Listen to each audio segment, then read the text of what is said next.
Hi, it's Jen from Dream Prague. Today is my first Vyprávěj explainer episode. So Vyprávěj is a Czech television show, and it's kind of like the Wonder Years from the United States. It follows the main character, Honza, through 5 decades of his family's life. And they're basically from the 60s until about present day, so it's 5 very tumultuous decades in Czechoslovak history. Now you can watch Vyprávěj on České TV, and I have a link to this episode down below, but the whole episode is in Czech, and the subtitles are only in Czech as well. And so it takes a while to sort of understand what's happening. When we first started watching it, there was a lot of translating, and it kind of kills the vibe as you're trying to watch it. So what I'm gonna do for each of these explainer episodes is I'm writing the subtitles, and I'm gonna post them on the website so you can read along as you watch it. So at least you get an idea of what's happening in each scene. So this show is great if you want to practice your Czech, learn more colloquial Czech, understand a little bit more of the culture and the history of Czech Republic. I've decided to start this explainer series with episodes from season 4. Season 4 starts in 1989, and Honza's about 23 years old. So we really get a taste of what it was like to be a college student as the Czech Republic was emerging from communism, as Czechoslovakia was splitting into Czech Republic and Slovakia. So I think it's a really great place to dive right in. Now, I'm not going to talk about every scene in the episode. I'm just going to kind of hit the highlights and sort of give you some cultural things that I've learned in each episode, some interesting things. So I do recommend that you watch the episode for yourself and go ahead and read my transcript so you know exactly what's happening throughout the episode. So in this video, I'm going to go ahead and watch it as we go and give you some nuances, things that I've learned about Czech culture and how it compares to culture in the United States. To je to album. Slíbil jsi, že ho dáš celé dohromady. So we start here with some sort of flashback of Honza's parents looking back. So they're in 2002 and they're reminiscing about the year 1989. Honza, as I said, is the narrator of the show, and it's his family that we chart through the years. So here they're talking about how they celebrated Honza's grandfather's birthday, his 70th birthday, that January 1989 at the end of Jan Palach week. Now Jan Palach, if you don't know, was a student in Czechoslovakia during the Prague Spring in 1968. In January of 1969, he lit himself on fire to protest the Soviet crackdown that ended the Prague Spring, and he died a few days later. So he's a national hero.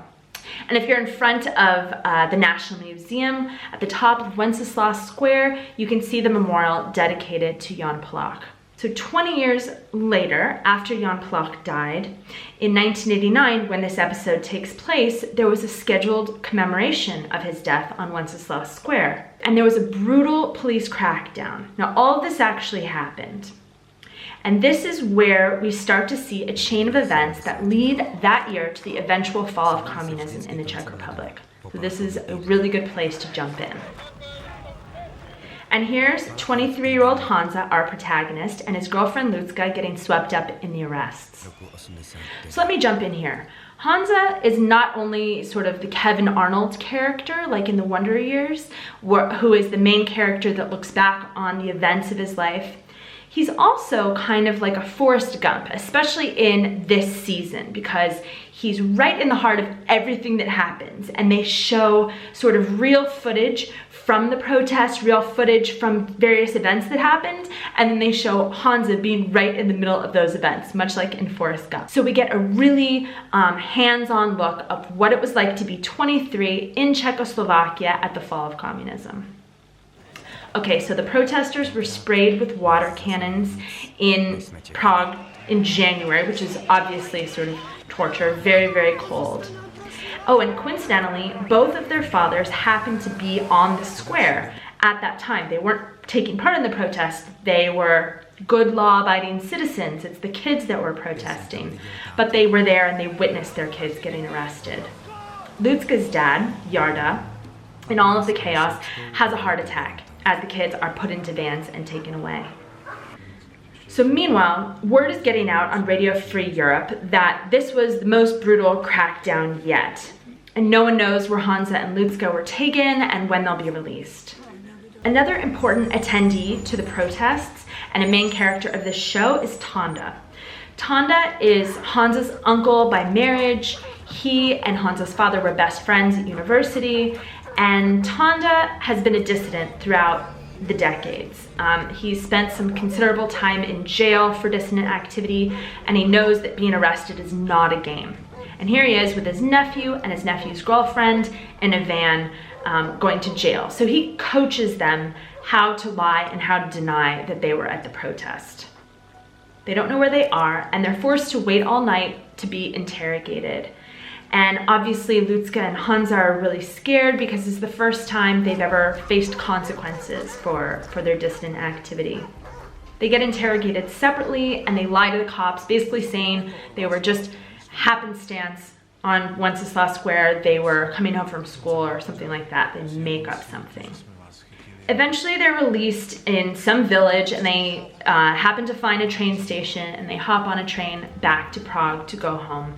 Lucka has been sort of worried because she's got a university exam the next day, and so she's racing home to get to that. Tonda, presumably because of his record of dissident activity, he was kept by the police, so he's still there and nobody knows when he'll be back.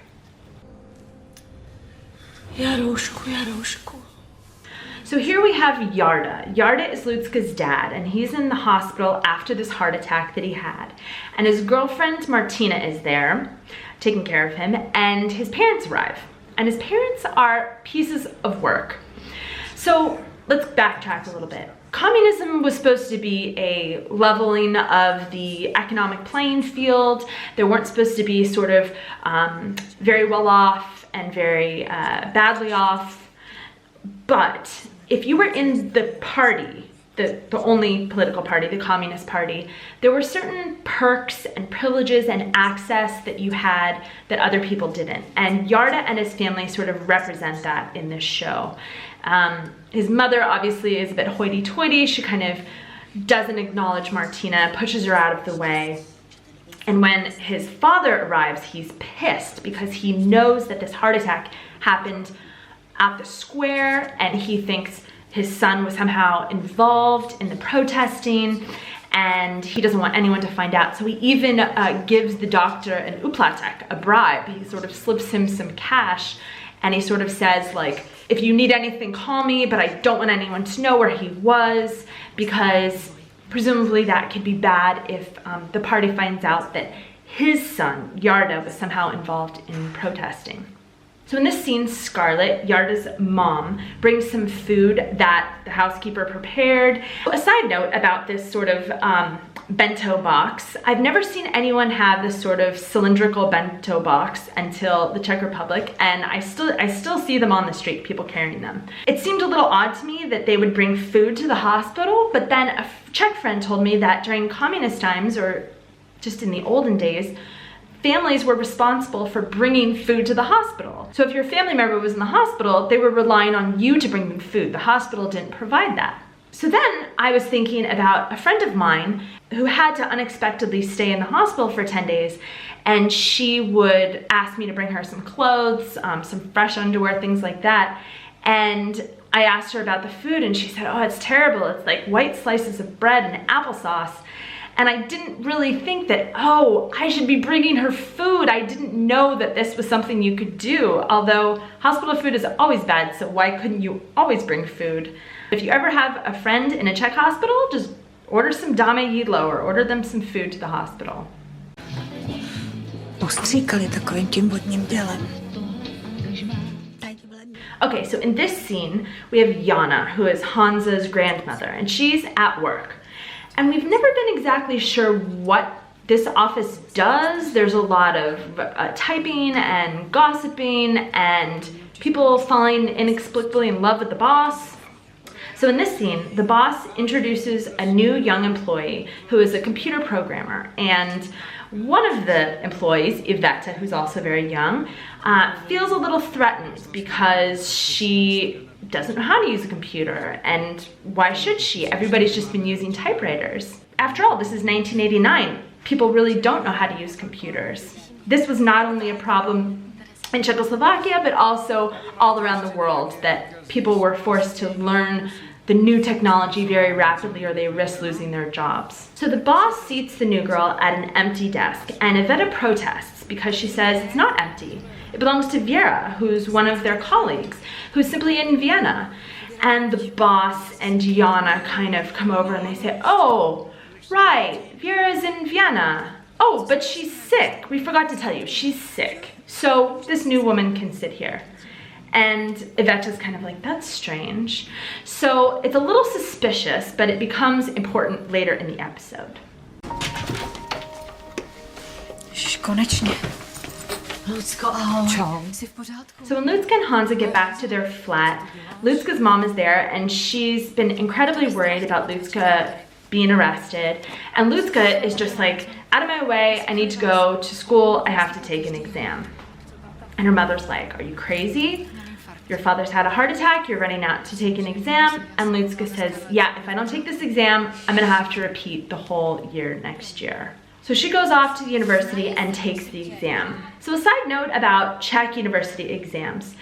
In the United States, I never had anything other than a written test or perhaps just a final paper that I had to do. I never had an oral exam through university and graduate school.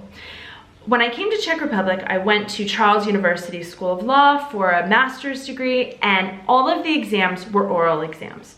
So you have to wear a suit and you show up, and each student goes into a room with, I swear it's like a confessional. There's three priests, 3 professors on the sofa. One of my professors even dimmed the lights and lit candles, and you're standing there in front of them, and they give you like a bowl with little slips of paper. And on the pieces, you pick 3 pieces of paper. You pick it up and you have to answer this question. You can't say, can I pick a different one? No, you have to answer each of the 3 that you picked. So they give you a minute or 2 to kind of figure out what you're gonna say, but there's no like 3 hours of sitting there sort of figuring out how you're gonna BS your way through a written answer. It's like really, really intense. And if you don't know the answer, you have to forfeit the question and your grade automatically drops by 1/3. So it's absolutely mortifying. Anyway, Lucka passes, she gets a 2, which is the equivalent of a B, and she can now go celebrate at the pub. Zadie! Ty na to, co jsem tam blekotala, tak skvělý. Nic, nemám hlad. So here's Karl, and that's Honza's dad, at his job. And his colleagues are talking about how to get permission from the government to travel to Yugoslavia. So the whole group is gonna go in, I believe, episode 3 of this season, and it's a hilarious episode. So make sure to check back in a few weeks and I'll do that episode. So one of the things they have to do is they have to get a criminal background check before they go. They have to submit their sort of like military book, which I think is their history of military service. Like, it's very official. And remember, Yugoslavia was behind the Iron Curtain too. It was a fellow communist country. So just to be able to travel to a fellow communist country, they need a background check and all of these things. And it really helps you understand just how closed off Czechs were. They were actually forbidden to travel to places. And if you traveled to a place like Vienna and you defected or you emigrated, there could be dire consequences for your family. So in Honza's family, his great uncle had emigrated years before, and there were consequences for his family for having done that. So it's just really, really interesting when you think about just how absurd that is in this day and age, that only about 35 years ago that they couldn't travel of their own free will. So Karl gets a call, finds out that Honza is safe, and he's been released by the police. But Karl and Honza haven't been getting along, and they're not even speaking right now. It was something that happened in the last season, I can't quite remember. It was something about Honza's his own person and sort of typical growing pains, but there's a rift between them right now. So Honza decides to go see his mom instead while his dad's at work, because he's trying to avoid his dad. And she obviously is trying to get father and son back together again, so she makes him promise to go to his grandfather's 70th birthday, and he agrees. A co táta, už je doma? Jo, byl úplně v klidu. Sice říkal, že schválně prudili. Okay, so Lucka gets to the pub with her friend Claudia, and she informs Honza that she and Claudia have entered the Miss Czechoslovakia pageant. This season, Lucka seems to be pulled between Claudia and Honza. Claudia's like her best girlfriend. She's a little superficial, interested in hair and makeup and boys and things like that. And Honza is increasingly politically active, he's worried about school, and he's a little frustrated with Lucka for not taking politics more seriously, especially during this time. And that rift between these two is going to kind of exacerbate over this season. So basically, he's miffed that she's entering a beauty pageant, and their friends at the pub hear about the pageant and they make fun of her because it's just really off pitch for the times. I suppose it's like being a student at Berkeley in the 60s and like being in a sorority, like not really knowing that the world is changing all around you. Anyway, so that's what's happening here. Stejně si neměl dělat škodu. Já přece na sladký vůbec nejsem. In the scene, Hansa's grandpa Josef, the one who's turning 70, comes to visit his son, Hansa's father, Karl, at Karl's office. And Karl has recently been given a promotion at work. And he confesses to his father that he's been approached about joining the Communist Party. And it's kind of understood at this time that if you want to advance in your career, if you want to develop connections for your family, for your children, that you should join the Communist Party. So he confesses this to his dad. And his dad, without passing judgment, is kind of disappointed. And he confesses he too had been invited to join the party back when Karl was in college. But he said he was saved because that his own brother had left the Czech Republic, had escaped to the West, and that put a stain on his record, and so he couldn't join the party. So this is why emigrating was like a really big deal, because if the communists found out that part of your family had left, it was sort of taken out on you. And it's a sad scene because they're both sort of resigned to this terrible decision Karl has to make, because they've been living under communism for 40 years and they don't really know anything else. It's been for Karl's whole life. And maybe they don't believe that anything else is possible. And of course they want the best for their family, but to get it, they have to sort of sacrifice their principles. And he even says he admires Tonda. Tonda's the dissident who spent some time in jail because Tonda has principles and he's able to stand behind them. And at the end of the scene, he tells his son, whatever you do, don't tell Bobby. Now, Bobby is probably my favorite character in Vyprávěj. Bobby is short for babička, and that's grandmother. She is adamantly anti-communist. She loves the West. She tried to teach her grandkids English. She's always threatening to move out anytime anybody in her family gets involved in some way with the communists. She's very anti-communist. So basically, if you join, just keep it a secret. Just don't tell Bobby.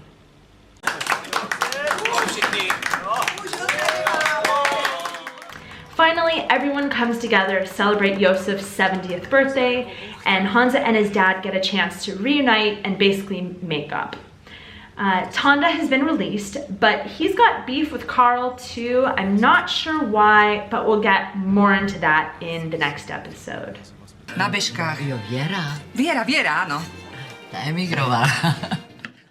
Meanwhile, at this party, Jana's work colleagues are here, and babička, lets it slip that Vera, the missing colleague who is supposedly in Vienna, and sick, or both, we don't know, has actually emigrated.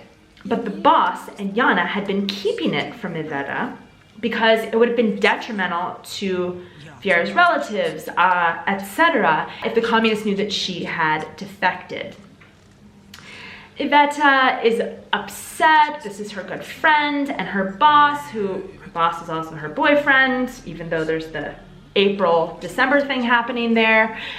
She's just hurt because they didn't tell her that Vera had emigrated, but I think this just points to what a big deal it was that someone had escaped. You had to keep it so quiet from even people's closest friends. So here's an interesting tidbit. They sing Josef this birthday song, and when I was translating the words, I was like, that's not Czech. And it turns out it's Serbo-Croatian, so it was sung a lot during communist times. Someone said that even as far back as the late 1800s, Czechs would go to the Dalmatian coast for holidays. They still do, they live down there practically in the summer. And so they picked up this song from Croatia and brought it back. And then someone else also pointed out that it's not a copyrighted song, whereas Happy Birthday is copyrighted, and therefore they can use this song on television and they don't have to worry about paying whoever owns Happy Birthday. So.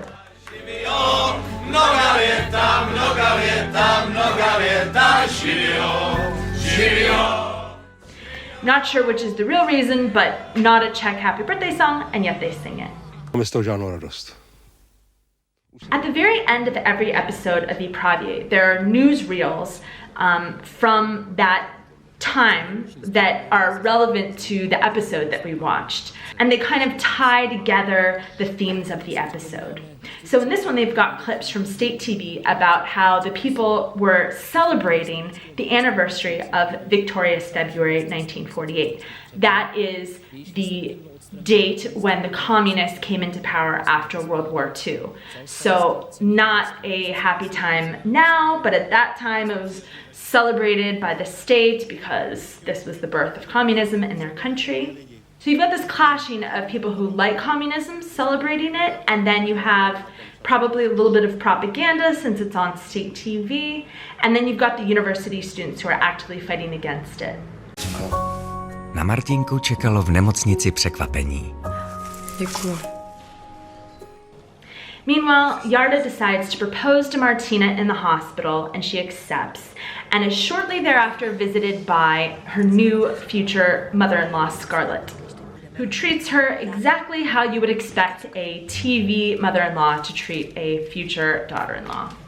And the episode fades to black, and it plays Michael Jackson's The Way You Make Me Feel, which is awesome because my mom was playing that cassette on rewind and repeat when I was a kid in 1989.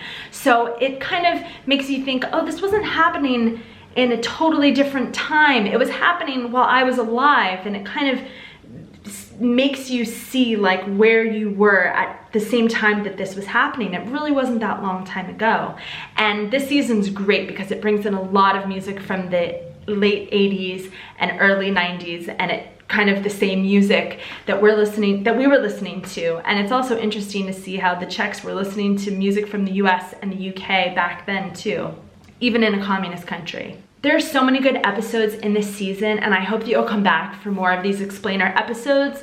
And I do recommend that you watch the show at the link below and go check out my transcript if you want to kind of know what happens play by play.